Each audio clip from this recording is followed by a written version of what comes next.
For years I have never been able to completely push myself to get to a situation जहाँ पे मैं बोल पाऊँ कि हाँ भाई मैं मेरा फुल कर रहा हूँ और ये उसका आउटकम है. Well, I'm happy to say that I'm finally pushing myself to that level. Hello everyone, welcome back to the Palm Beach Female Podcast. मैं हूँ आपका host Palm as you've known me and as you've heard me. And again, it's been a while, but what is important is I'm back. और मेरे पास बोलने को कुछ है, कुछ बढ़िया है बोलने को, ऐसी चीज़ें जिससे मैं खुद स्ट्रगल किया हूँ. मेरे को पता है कि ये चीज़ सुन के काफ़ी लोगों को आई गेस सेल्फ रिफ्लेक्शन मिलेगा, हेल्प मिलेगा. मेरे को पता है बिकॉज ये चीज़ से मैं खुद जूझ रहा हूँ करंटली और जूझता आ रहा हूँ इसके साथ. तो हाँ, the idea of this podcast, the main topic was around the idea of getting comfortable, of dangers of getting comfortable. अभी ऑब्वियसली इसका एक कुछ बहुत ही डायरेक्ट मीनिंग नहीं है कि हाँ तुम आराम से बैठे हो, कंफर्टेबल हो तो वो डेंजरस है. नहीं, I mean you know what I mean. It is getting comfortable with your current state in life. It is getting comfortable with where you are, with what you're doing, and accepting that, you know. Acceptance से ही comfortability आती है. वो सीधी बात है भाई. अगर तुम accept नहीं कर रहे हो तुम जाओ तो तुम comfortable नहीं होगे उस चीज़ को लेके. तो if you've accepted where you are, accepted your current situation, accepted your own efforts, your current efforts, and उसको तुम monetary value में भी देख सकते हो कि हाँ मेरे को इतना मिल रहा है, I'm happy with it, वैसे करके. तो हाँ, that is the idea of behind getting comfortable. You accept your current state, you get comfortable. So कुछ चीज़ें तुमको ऑलरेडी पता है कि इसके डेंजर्स क्यों है. Getting comfortable, quite simply, it stops you. It hinders your efforts, right?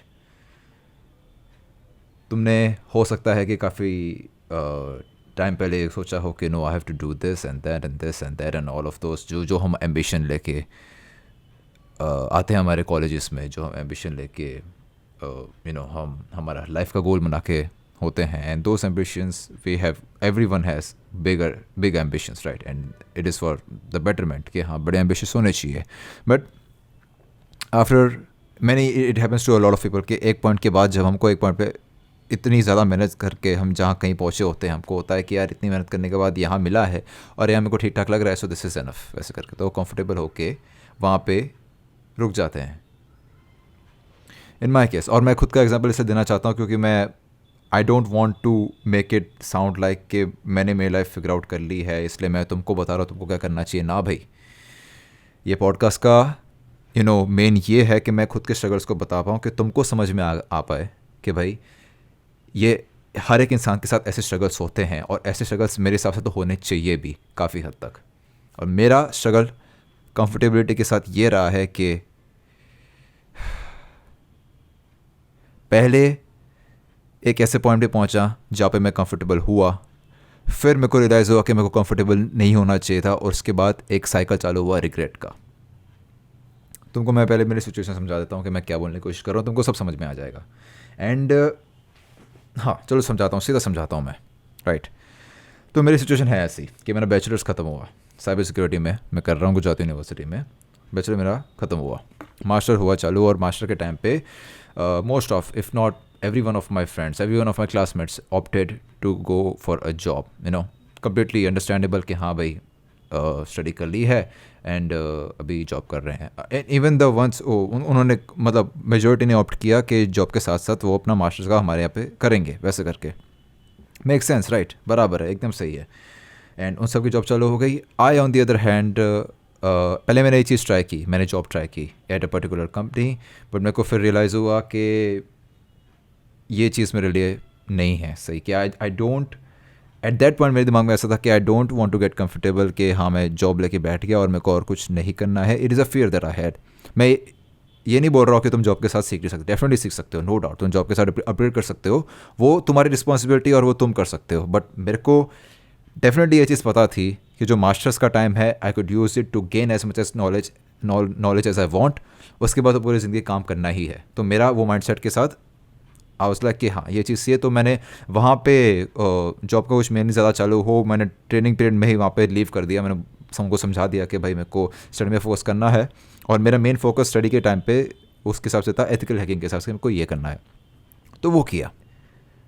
उस पॉइंट के बाद जब मैंने चालू किया और मेरे को हुआ कि हाँ नहीं मैंने डिसीजन ले लिया है और मैंने फिर स्टडी के हिसाब से करना चालू कर दिया, तो मेरा वर्क लाइफ ऐसा हो गया कि कॉलेज में पढ़ लिया और एथिकल हैकिंग का ऐसे मैडम के लेक्चर्स अटेंड कर लिए और खुद ऐसे थोड़ा बहुत पढ़ लिया वैसे करके. So that kind of cycle went on and on and on and I got comfortable. Right. अभी दिमाग में ये सवाल आ रहा होगा कि इसमें कंफर्टेबिलिटी से भागने के लिए तू यहाँ पे आया और यहाँ पे आके कंफर्टेबल हो गया. Well yes, that is how it works. Comfortability एक मेंटल चीज़ है. जब इसके बारे में सोचते हैं ना तो हमारे दिमाग में कैसे एग्जांपल आता है कंफर्टेबिलिटी के बारे में कि हाँ जॉब होगी, इतना पैसे मिल रहा है और बैठे कंफर्टेबल हो गए इसलिए और नहीं कर रहे हैं, which is true, a very good example. But भाई तुम जो भी चीज़ करो अपनी ज़िंदगी में, even if you have the best goddamn job, even if you are in a situation जहाँ पे तुमने खुद के लिए खुद चूज़ किया है, जहाँ पे जैसे मैंने चूज़ किया है कि मैं खुद के लिए लड़ रहा हूँ, कि मेरे आइडियोलॉजी के लिए मैं लड़ रहा हूँ कि हाँ मेरा ये पाथ है, मेरे को इसके हिसाब से आगे चलना है. I am fighting for that. Right. मैं मेरी आइडियोलॉजी के लिए फाइट कर रहा हूँ. मैं लोगों ने जो बोल रहा है सिर्फ वो नहीं कर रहा हूँ, मैं मेरी आइडियोलॉजी के लिए फाइट कर रहा हूँ. उस सिचुएशन में भी कंफर्टेबल होना पॉसिबल है. And that comfortability factor has limited my growth is what I have seen personally. और ये चीज़ तुम्हारे साथ भी होगी. मेरे केस में को लिमिट किया था कि डेफिनेटली मैं सीख रहा हूँ एथिकल हैकिंग के कंसेप्ट्स के ऊपर, अटैक्स के ऊपर, वल्नरेबिलिटीज़ के ऊपर, कि कौन से इंफ्रास्ट्रक्चर के अंदर अलग अलग फैक्टर्स हैं और हर एक में किस तरीके से वल्नरेबिलिटीज़ दिखेगी, उसको एक अटैकर कैसे अटैक कर सकता है उनके ऊपर, और उसके काउंटर मेजर्स क्या है कि मैं क्या कर सकता हूँ. उन सब चीज़ों में मेरे को ये रियलाइज़ हुआ कि जो करिकुलम मेरे सामने रखा गया था मैं उसके हिसाब से देख लिया कि हाँ ये मैं पढ़ लिया. डेप्थ में जाने की मैं कोशिश नहीं किया ज़्यादा. और डेप्थ का मतलब सिर्फ ये नहीं है कि एग्जैक्टली देखना क्या हो रहा है अंदर. नो, ये भी नहीं है. डेप्थ का मतलब समझना भी होता है. Understanding is a part of going into depth, and I was lacking that. तो सिंपली जब मैंने ये पार्ट चूज़ किया कि मैं खुद के लिए कर रहा हूँ, खुद की आइडियोलॉजी के लिए लड़ रहा हूँ, उस पर भी मैं कंफर्टेबल पॉइंट पे पहुँच गया था. और मेरे को हुआ कि भाई I am not exactly learning as much as I can and as much as I should. ये एक आइडियोलॉजिकल ये मेंटली एक कंफर्टेबल फैक्टर था. अभी फिजिकल मैं तुमको कंफर्टेबल फैक्टर की बात करता हूँ. मेरा फिर कैसा हो गया कि कॉलेज के लेक्चर्स होते थे, विच अगेन कॉलेज के मैंने वहाँ बढ़िया रखा है, अटेंड करता हूँ, पढ़ता हूँ, वो सब कोई इशू नहीं है उसमें. सो लेक्चर्स के अलावा फिर मैंने उसके अलावा जो घर पे टाइम है उस पर मैं फिर कुछ दिन के कुछ पेजेस कर लिया और उसके हिसाब से मेरा ऐसा होगा कि हाँ मैंने 30 पेजेस कर लिए हैं और इतना मेरे लिए काफ़ी है वैसे करके. नाउ ऑब्वियसली तुमको कॉन्टेक्स्ट मैं तुमको दूं तो मेरी CH की जो किताब है ये है 3200 पेज की. उसमें ऑब्वियसली काफ़ी पेजेस ऐसे फ़ोटो डाल के छोड़ दिए, वैसे भी खाली पेजेस हैं, वो चीज़ है, but still a pretty goddamn big book. और इसमें काफ़ी सारे कंसेप्ट्स हैं. तो उसमें 30 pages a day, you know, it's obviously not comparatively काफ़ी छोटा लगता है, बट इट इज़ समथिंग कि उस टाइम पे मेरे दिमाग पे वो चीज़ सेट थी कि मैं दिन में इतना तक कर लिया और बाद में मेरे बाकी टाइम मैंने यूज़ कर लिया फॉर एग्जांपल गेम खेलने में या यूट्यूब वीडियो देखने में और वो सब में. राइट. और वो एक ऐसी चीज़ है which is acceptable in ways, in multiple ways. ये एक ऐसी चीज़ है जो कोई तुम मान सकते हो कि हाँ भाई ये तो कॉलेज का भी कर रहा है, ये भी तूने ऐसे कर रहा है साथ में, तो ठीक तो है. But thing is I know my potential, है ना. और हर एक इंडिविजुअल का खुद का होता है, हर एक इंडिविजुअल की फील्ड में उसका खुद का पोटेंशियल होता है. अगर मेरे को तुम अभी ड्राइंग कराने बैठ दो तो मेरा उसमें ज़्यादा पोटेंशियल है नहीं, तो उसमें मैं नहीं बोल सकता कि हाँ मैंने दिन में इतना कर लिया तो मेरे को इससे ज़्यादा करना चाहिए. आई डोंट नो उस चीज़ का. लेकिन इस चीज़ में जो मेरी फील्ड है मेरे को पता है मैं उसमें ज़्यादा कर सकता हूँ. और मैं उस पॉइंट पे भी मेरी एग्जीक्यूशन में कंफर्टेबल हो गया था. So that again, that hindered me, that elongated the process that it actually should have been. Like जो time period है वो elongate किया and now pretty much I'm here in this situation, right? Now it's not like कि मेरे को ऐसा लग रहा है कि नहीं यार बहुत टाइम वेस्ट कर दिया. That is not the case. मेरे को पता है इतना भी घटिया काम नहीं किया हूँ मैं, but I know that I wasn't full up to my potential and I know what I can do if I am at my full potential.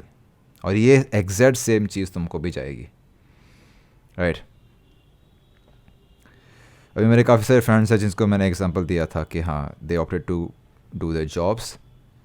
Sadly a lot of them have or will also get comfortable with where they are and they will stop trying to learn new things.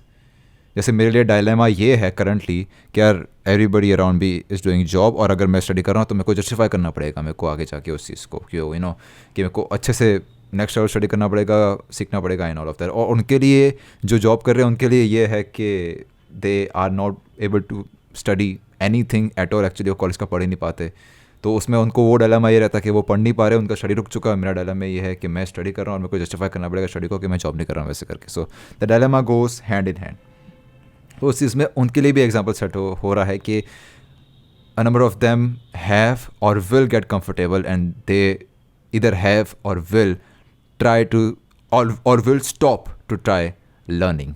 तो उनके लिए भी ये चीज़ matter करती है. उनके ऊपर भी ये पॉइंट सेट होता है कि अगर वो कंफर्टेबल हो जा रहे हैं तो उनका पाथ, उनका ग्रोथ की पॉसिबिलिटी काफ़ी हद तक रुक जा रही है. ये एग्जांपल सही मोस्ट ऑफ द सिचुएशन तुमको समझ में आ गया होगा, but this is what I was trying to say कि कंफर्टेबिलिटी फैक्टर ये कम्प्लीटली एक मेंटल चीज़ है, completely, which is again sounds pretty goddamn obvious and it is, but अपनी करंट सिचुएशन से कंफर्टेबल होके तुम कितनी पॉसिबिलिटीज़ खो देते हो तुमको खुद को रियलाइज़ नहीं होता. There are so much that you lose with that. Ambition is the main point. Ambition is what is required. अगर ये सवाल पूछे कोई कि भाई तूने ये तो बोल दिया कि कंफर्टेबल होने से ये होता है, तो हम ऐसा क्या करें कि कंफर्टेबल ऐसे ना हो सिचुएशन से कि जो तू बोल रहा है इतना ख़तरनाक है, तो my answer is ambition. Having ambition is in life, it ambition can also be seen as purpose. I mean हाँ, वैसी that keeps you pushing, right, that keeps you going on, that keeps you pushing. मैंने अजीब बोला, well whatever, that keeps you going on, तुमको वो push करता रहता है कि तुमको आके धकेता रहता है कि भाई ये कर रहा है, ये तो है, ये चीज़ बराबर है, but maybe you need to do more because तुम्हारा at the end of the idea बड़ा है. And people lose their ambitions after a while in their life. ये एक ऐसी चीज़ है जो हम बचपन से सुनते आ रहे हैं कि आगे जाके एक पॉइंट के बाद लोग एम्बिशन छोड़ देते हैं. तब समझ में नहीं आता था, अब समझ में आता है.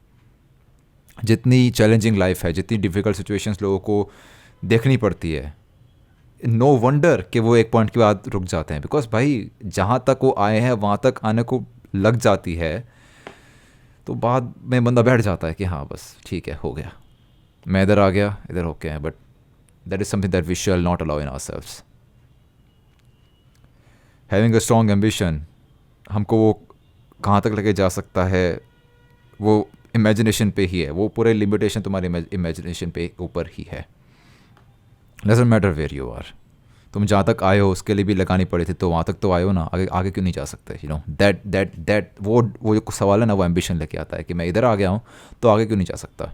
एम्बिशन वहाँ ज़रूरी होता है और वो कंफर्टेबल वाले फैक्टर से रोकता है. विद माई लाइफ जैसे मैंने समझा दिया है कि